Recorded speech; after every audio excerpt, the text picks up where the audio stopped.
दोस्तों नमस्कार, मैं हूं रविंद्र प्रताप। एग्ज़ाम इजी में आपका स्वागत है। आज हम लोग कोरल के बारे में डिटेल से अध्ययन करेंगे। कोरल क्या होता है, कोरल का विश्व में कहाँ कहाँ डिस्ट्रीब्यूशन होता है, कोरल को ग्रो करने के लिए क्या फेवरेबल कंडीशन होती है, कोरल का इकोनॉमिक इम्पोर्टेंस क्या है, कोरल इतना चर्चाओं में क्यों रहता है, और कोरल ब्लीचिंग सबसे मेन रीज़न होता है कोरल ब्लीचिंग क्यों हो रहा है। कोरल एक समुद्री माइक्रो ऑर्गेनिज्म होता है जिसे कहते हैं सिलेंटेड पॉलिश बोला जाता है, जो एक एल्गी के साथ सिम्बायोटिक रिलेशनशिप शो करता है। उस एल्गी का नाम है ज़ूज़ैंथिलिया एल्गी होता है। अब इसके बाद हम बात करते हैं कोरल को ग्रो करने के लिए क्या क्या फेवरेबल कंडीशन होती है। ये कोरल एक सैलो वाटर में पाया जाता है, नॉट ए डीप वाटर, जो एक निश्चित गहराई होती है जो 250 से 30 फैथम की गहराई तक ही पाए जाते हैं, इसके नीचे नहीं पाए जाते हैं। इसके लिए एक वार्म वाटर की ज़रूरत होती है, जिसका एक एवरेज टेम्परेचर होता है। उस एवरेज टेम्परेचर को 20 से 21 डिग्री सेंटीग्रेड रखा गया है। एक क्लियर वाटर की ज़रूरत है, नॉट ए मडी वाटर। ठीक, एक ही एवरेज सैलिनिटी में ग्रो करते हैं। उस एवरेज सैलिनिटी को 27 से 40 पार्ट्स पर मिलियन बोला जाता है।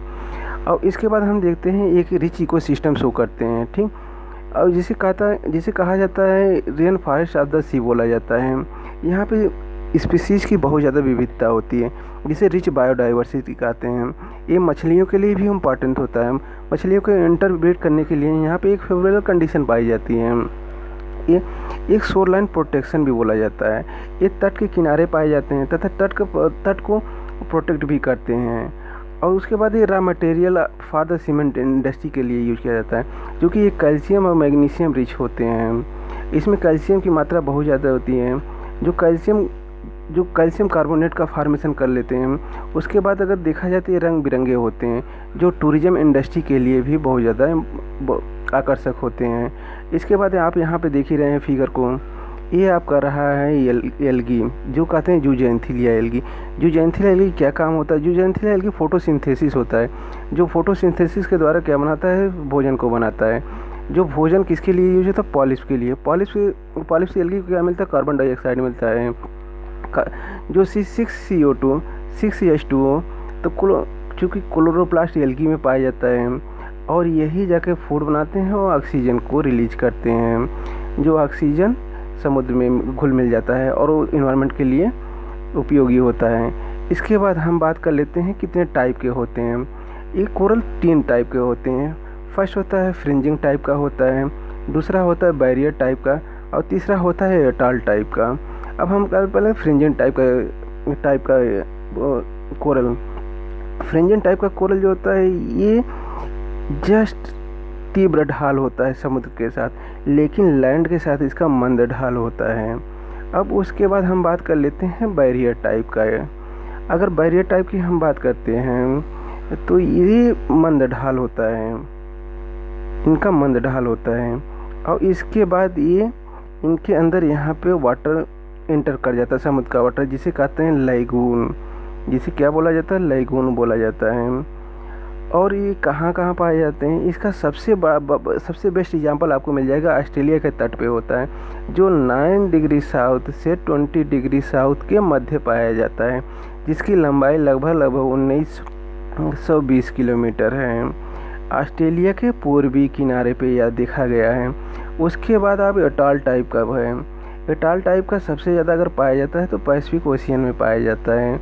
अगर आप इंडिया की बात कर लेते हैं तो यहाँ लक्षद्वीप के आसपास भी एटॉल टाइप का कोरल पाया जाता है। एटॉल टाइप का क्या होता है? ये हार्ड होते हैं, ठीक, और ये थोड़ा सा ऊपर बढ़ जाते हैं, जहाँ पे समुद्र का पानी तो एंटर कर जाता है, लेकिन उसके बाद बाहर नहीं निकल पाता। इसी को कहते हैं लैगून वाटर, इसको भी लैगून वाटर बोला जाता है। अब इसके बाद हम देख लेते हैं इनका विश्व में डिस्ट्रीब्यूशन, देख लेते हैं कहाँ कहाँ पे है। आइए यहाँ पे देखते हैं, विश्व में डिस्ट्रीब्यूशन देख लेते हैं। ये अक्सर पाए जाते हैं भूमध्य रेखा के आसपास, भूमध्य रेखा से 23 डिग्री नॉर्थ और 23 डिग्री जहाँ पर एक एवरेज टेम्परेचर मिलता है। ये आपका रहा भूमध्य रेखा, और इसके 23.5 डिग्री नॉर्थ जिसे कहते हैं कर्क रेखा, और इसके 23.5 डिग्री साउथ जिसे कहते हैं मकर रेखा। ये इन्हीं के मध्य पाए जाते हैं। अक्सर ये देखिए कैरेबियन सी के निकारागुआ के पास पाए जाते हैं। इसके बाद हम बात ईस्ट ईस्ट ब्राज़ील कोस्ट पे पाए जाते हैं।